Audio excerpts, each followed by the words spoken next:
Управляющий! Тут снова этот кот пришел. Что делаем? Что?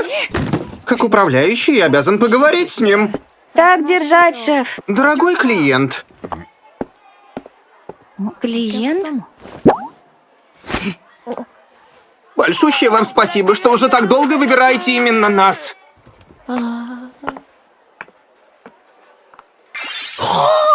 Его лапки такие пушистые и мягкие. Вы разрешите ему и дальше закупаться здесь? Ну, разумеется.